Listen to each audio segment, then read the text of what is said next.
Hello and welcome to Nitro Talk. Today is going to be a video on this Hyper 21 3-port turbo engine, an update video on this. I was going to pull it off of the buggy prior to starting the video, but as I went to start to take it off, I noticed, if you look in there, the clutch bell is not covering the clutch shoes. That looks way off there. That certainly should not be like that for normal running. So then I turn it around to the top and I see that my nut on the end of the crank has come off. Now, I ran this today. I just got home an hour or two ago from the track. Today's Sunday. I ran a half gallon, at least a quart and a half through this today. I ran the crap out of this today. And boy, did it run beautifully. I do have some footage. I'm going to try to get something together with that. I know I've said that a couple times, but I will have some running footage here very soon. But yeah, just take a look at that. It is dirty. That is a dirty buggy. It was very dusty out there today. They actually did wet the track down later in the day and ran a little bit after that. But bent my pipe hanger there is bent. That was not like that, so that got a little bang. Did beautiful today. Did beautiful. Really am digging this engine here. That's one of the reasons why I want to tear it down and see how it looks, because at this point it's got probably 3 or 4 gallons somewhere in that area on it, so it'd be good to get in it and see how it is looking. Oh, but the thing I was saying about the clutch bell nut coming off, you never know when something is gonna break. I ran this thing all day, no issues. I took it off the track, it was running like a top. I guess that had to have, I didn't hear any weird noises or anything. Now I did, I'll talk about the other buggy running the STS in another video, but I did actually lose the clutch bell on it today. The clutch bell got ate up, and I kind of saw that one coming. I saw that the teeth were getting a little worn on it, so I kind of saw that one coming. So when it started losing, it would just rev and not really go. I knew what had happened on that one. But the clutch bell still looks beautiful. You know, why aren't I, while we're talking here, I could be ripping this thing off of here, because that's what we're going to have to do. No indicator of anything going wrong, but then I get here and the clutch bell is flopping free. Never good. All right, I'm going to remove my linkage, and yeah, you know what I like to do usually with my fuel line is throw a filter on the 2 ends when I have to take my fuel line off the carburetor. I'll take also off the exhaust, and I'll use a fuel filter to connect them. That way there's no way it's going to leak, fuel leak out of the tank, or I get any debris, foreign material in there either. Just kind of closes that off. Get in the way. All right, 2 millimeter to release the pipe.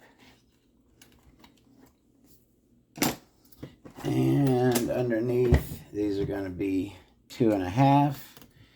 Of course, using my beautiful MIP 2.5 millimeter hex driver.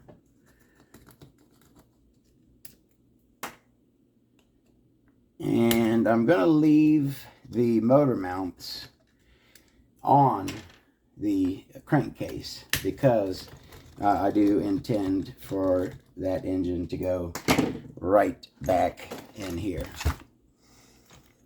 All right, so as we can see, oh yeah, we had a catastrophic bearing failure.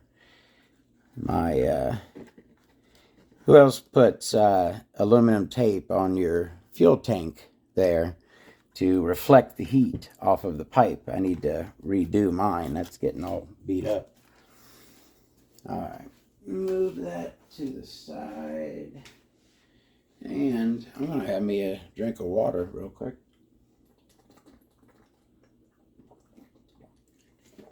Oh yeah, that's a good one.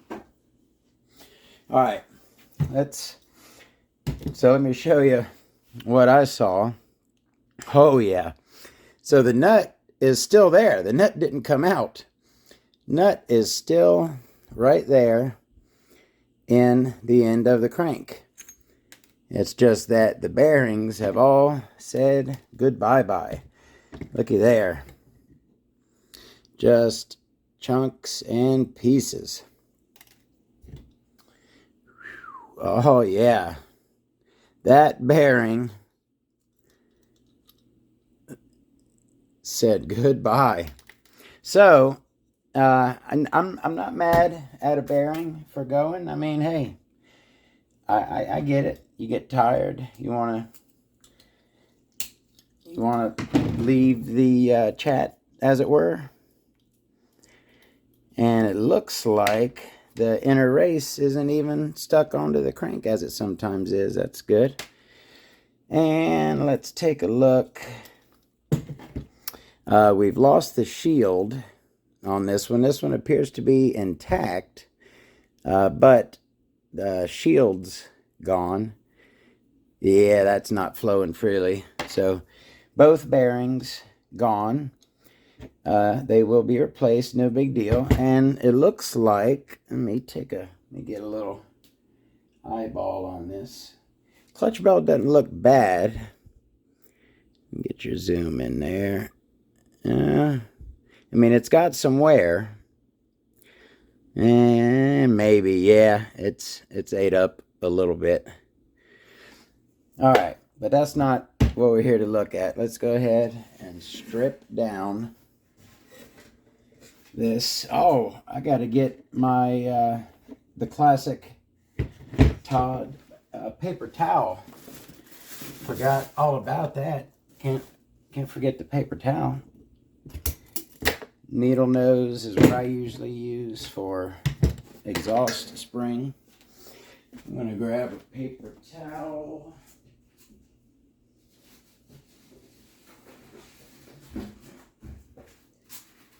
course, it's a brand new roll, so gotta get that adhesive section off of there. This is enthralling, I know. All right. Let's keep, there's my nut. All right. Exhaust is off. Let's go ahead and pull that. And looks like, oops, sorry about that. Looks like my gasket is in knot. Holy crap. That thing is trashed. Look at this. There ain't nothing left of it. That thing is beat. All right. Well, that is a dirty engine, huh? Dirty. But I tell you what, the hold its own weight test, you know, you can get it to roll over, but it holds pretty good. I am going to have to take that clutch off of there. Where is my glow plug wrench? Is what I'm looking for, because that's usually 8mm right there. And now usually I would use a flywheel tool and put it on the pins, but this style can't get to the pins. So I have been saying over and over, I want to get the non-marring pliers. But just be careful, get a good grip on it, and you won't damage your flywheel much. At least try not to. Alright, there's that. It's gonna come right off. There's our clutch. It looks pretty dry. Is that okay? And there's a little moisture in there. See if you can get a look. You know, I tried. I said I don't think I need the lights because it's pretty bright. But I think for the close-ups, the lights do help.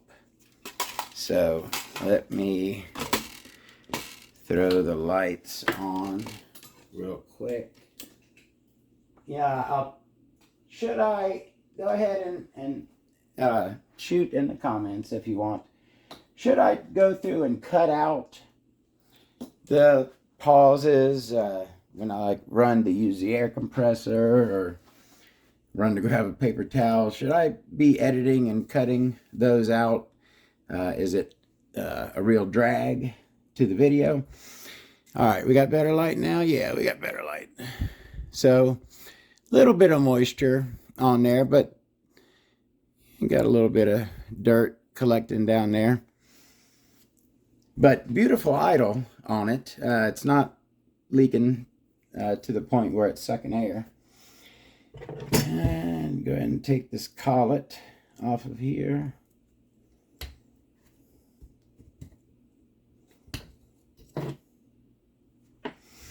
And I'm going to take off the air filter next. Hopefully that is, of course, as always. There we go. That was fairly quick, huh? Making a mess. All right.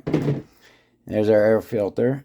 Now, normally, if I'm at the track and I got to do this, I'd be real careful, try not to get any dirt in there. But this is all getting ready to get torn down and cleaned, so I'm not going to be sucking anything into it.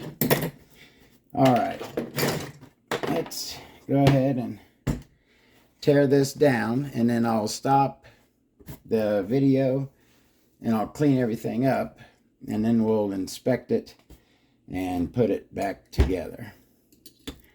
How does that sound? Like I've said many times, I really like this engine.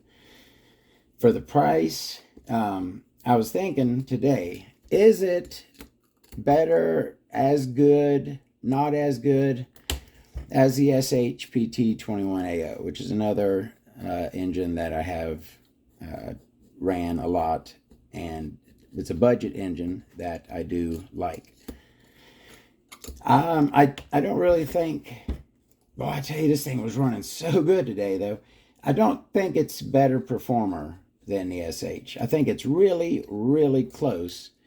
And the, what is it, $30 or $40 price difference between the two, it might be a better value, in my opinion. This thing is filthy. We are going to clean this thing up. It is going to look really nice. I got some more of that gasket on there. Is it? No, it's just filthy.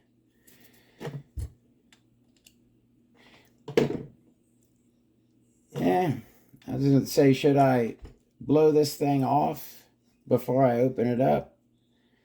It's weird. I think anyone who's watched my videos, you know that I know this stuff. My number one, I wouldn't say my memory's going, but I'm 45. I'm not the spring chicken that I used to be. And things slip my mind every now and then. But aside from that, I have noticed that not doing this for a while, things just don't occur to me. Last week, I was swapping an engine in and out of a car, and the whole time I'm like, okay, I got to take the clutch off, put it on the other one. I'm doing it with a screwdriver. I'm like, oh, I got a tool for this. I get to the flywheel. Oh, I got a tool for that. It took me a second to think about how I do this stuff. It's been that long that I got to think about this stuff. It doesn't just spring into my head. All right, let's get this thing the rest of the way apart. And is that? Oh, it's in this side. Remember, this is something I like to do. When I'm removing the carb, I'll unscrew it. See how I got it unscrewed a bit? And then I'll give it a tap down. And that releases the lock. If you try to twist it out after you've just backed the screw out a bit, it can put a gouge in the throat. So I like to unscrew it and then tap it down to release the lock on it. All right. Let me clean my hand off a bit. I don't want to stick a dirty finger in here. Sleeve came right on out. There's a head shim on it. All right. And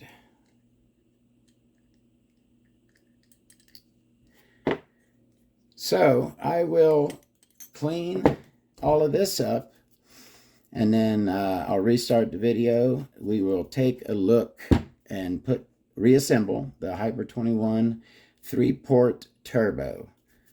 See you in a bit. All right, we are back with, darn it, sorry. We are back with a spotless clean Hyper 21 3-port turbo engine, which we are going to inspect and reassemble.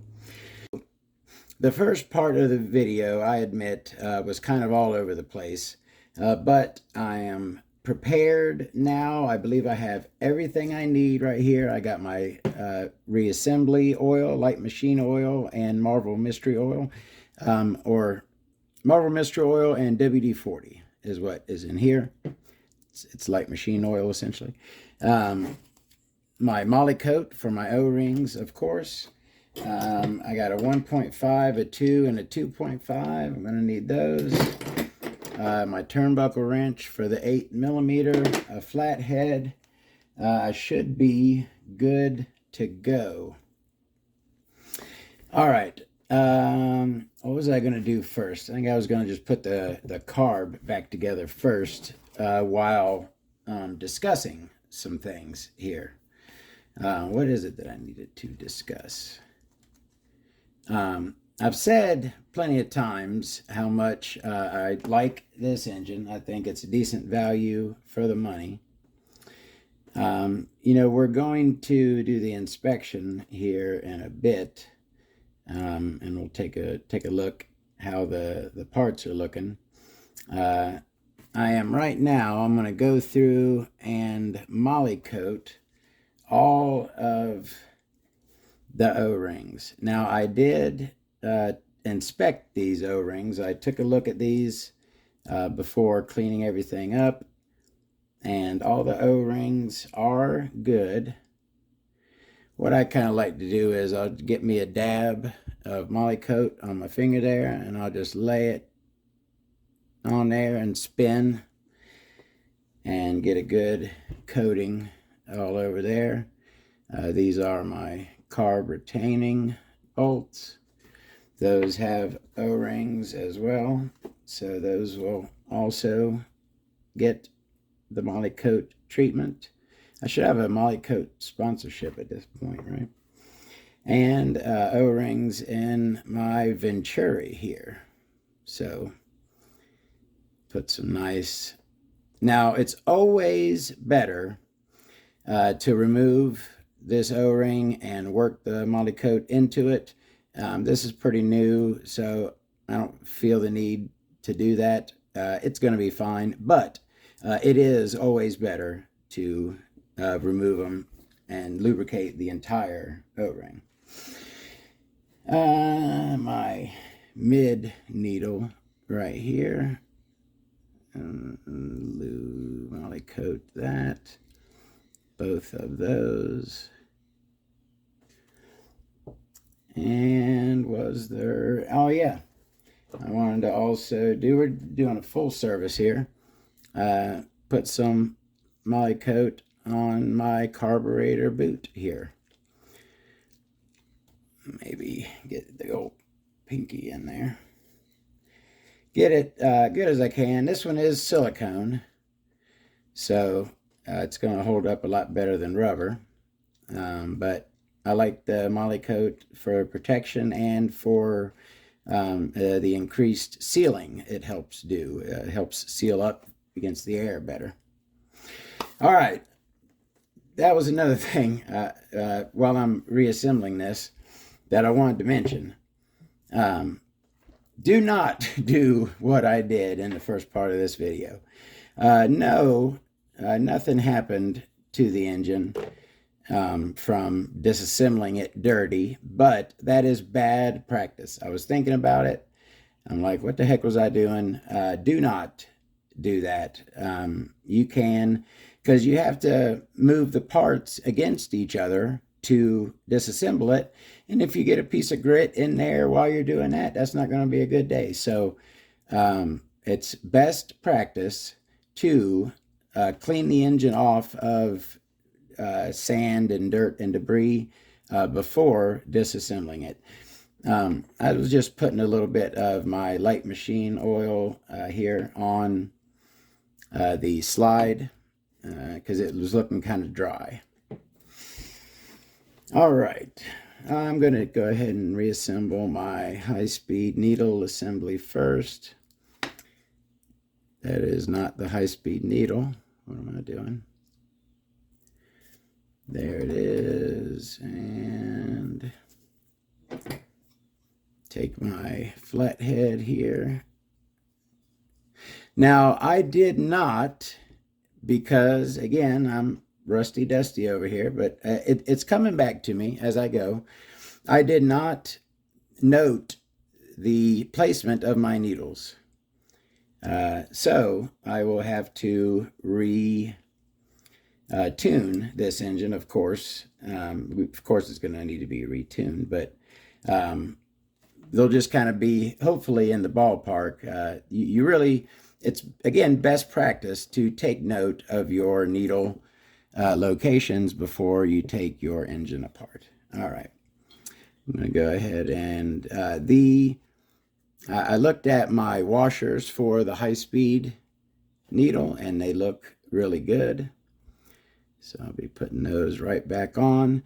Now, I've always done it this way. When the banjo fitting, right? This is the banjo fitting. When it's like this, and it kind of has a bowl, I have the bowl going up. This side's open more than that side. The side that's open more, I always put that side up. To where like the bowl, it can hold the fuel. And so now I got both of those washers on there. I will... Now, which way does this need to go? This is going to be just like that. So, yeah, right around in there is a good area for that. You don't want to torque this down crazy, but good and snug is what I like to do for that. Go ahead and throw my mid-speed, the third needle, whatever you want to call it. Put this. It's the metering needle, right? No. That is the seat adjustment needle. The needle seat, because that's the needle, high-speed needle, seats against that. That's the, and pretty much always, not always, but pretty much always, those third needles are going to be flush. So that one is easy. Put my high-speed needle in here.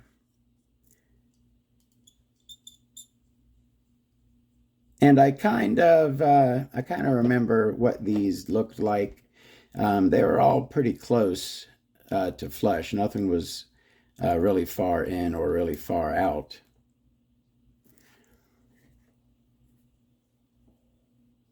And make sure the channel is lined up to put in this one. Good.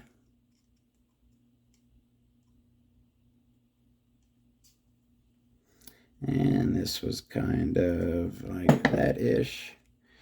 All right, our slide is in, not binding up at all.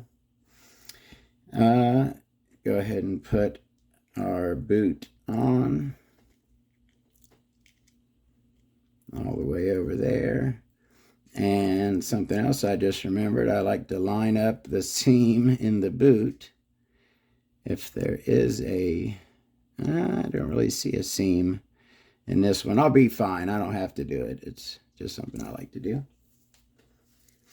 And I will then put I believe that needs to be kind of up, I think, on this one. If not, I'll adjust it later, but this is a 1.5 millimeter.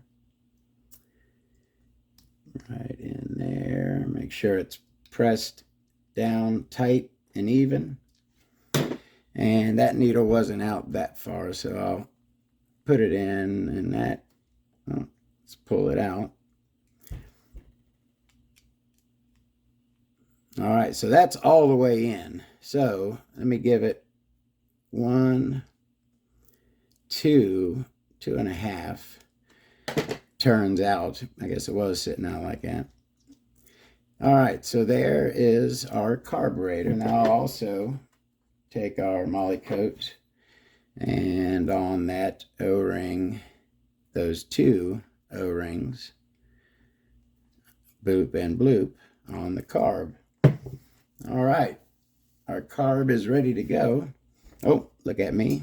Got to throw the Venturi in there. Beautiful. All right, now let's go ahead and inspect. So what do I like to do when I am inspecting an engine? Of course, I will check for pinch on the piston and sleeve. I will also check for play on the conrod and the crank. So when you're checking for play, you put it in the same orientation that it would be in the engine, cut out towards the front.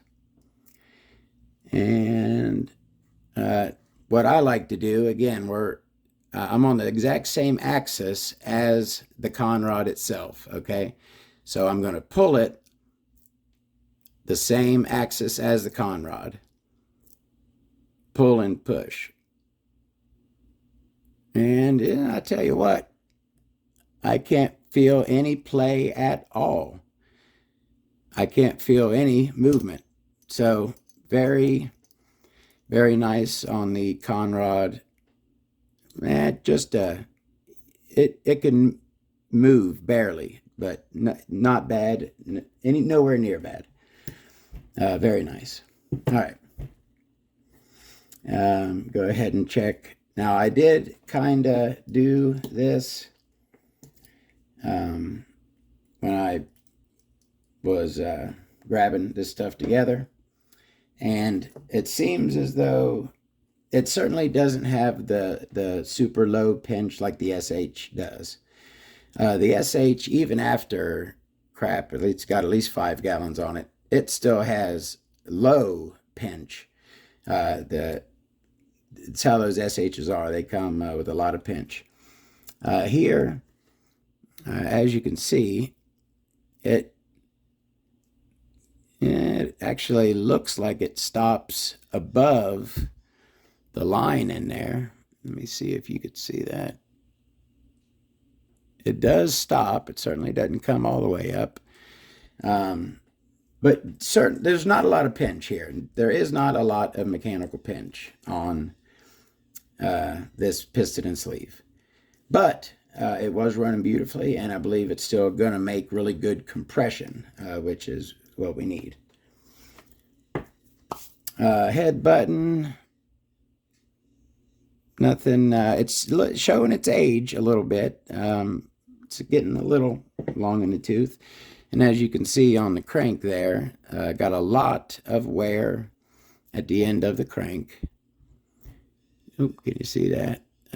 Bearing witness marks right there on the crank, plenty of those. Not a whole lot of witness from the rear bearing. Again, this is not a super fancy crank. Got a nice fang, got a nice sharp tooth on the end. It is not drilled and filled, but it's got a nice smooth transition right there. Nothing wrong with that crank. All right. If you remember, this crankcase got discolored from being in my ultrasonic bath. The cleaning solution that I use, sometimes, what the heck did I do that for? Put my lube at the rear of the front bearing, not in the front of it. You can see this crankcase is discolored. It's like a dark gray. It doesn't look bad. Actually, it's actually starting to look pretty good. It's starting to get uniform. It was kind of splotchy before, but now that I've ran it again in the ultrasonic bath, it's taken on like a nice darkish gray color, which does not look that bad. All right, our crank is in. Next goes, and I noticed again, it looks like they're running the same crank for the bump start and the pull start version, because you got the pull start setup there on the crank. Let me see how long it's going to take me to do this. My first time in a while. I got an excuse for everything. Come on. Oh, almost. Aha. That wasn't too bad. And our sleeve, I put a little bit of, a little bit of lube on the outside of there. Let that go down nice and easy. Line up our piston. Now, of course, put the mark on the pin right there in place is how that goes. Make sure we got nice free movement. It's pushing the sleeve up a bit. See that? Not bad. Next, we'll go ahead and put shim stack 1, 3, and 1, 1. So we got a 0.4 millimeter shim stack on this. Put our head button on. Look at those shine cuts. Those are some shiny shine cuts on there. Come out looking pretty good. Good thing about running on the dirt is it doesn't destroy your head when you flip like it does in like parking lot blacktop and stuff. See, let's throw this head on.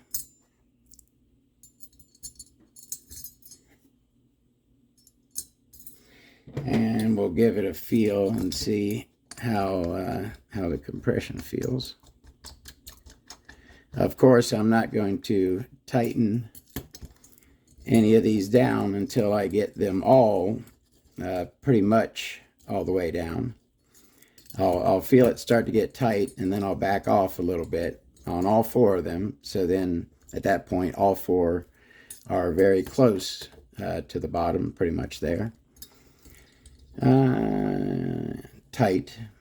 All right, so now that they're all pretty much tight, I will hold it down and go not super tight, but tighten one and then go straight across from it. And I'll give this one a good tighten. And back over there. And so we got two across from each other. Now that one, and then that one. All right, our head is on, and I certainly cannot, with my bare hand on the crank, turn this over. Feels nice. Feels like it's making good compression. All right. See which one of these has the threads. It's not that one. So this one goes over here. And this one with the threads goes on the right hand side. Go ahead and throw our carb on there. And our bolt. And we'll tighten it up. Not super tight because we're going to realign this when we get it in the car. So just kind of snug it up a bit. All right, our back plate, I did already moly coat the O-ring. So we'll throw that back in place in its groove. Cut out to the top, of course. Oh yeah, feel the tension increase when the O-ring goes in, means the O-ring is working. So that's good. And this, like I said, this thing has been running and idling absolutely beautifully. So I'm not really, this thing was sealed up really well. Which let me go ahead and reiterate, I haven't said this in a while, I am against silicone sealing of engines. On the carb, the pinch bolt, the back plate.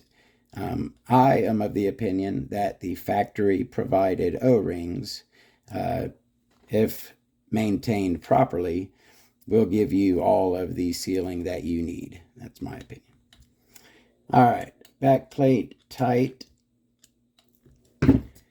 That engine is back together and ready for installation. She is a good looker too, ain't she? All right. Thank you very, very much for watching. You know what? We're still here.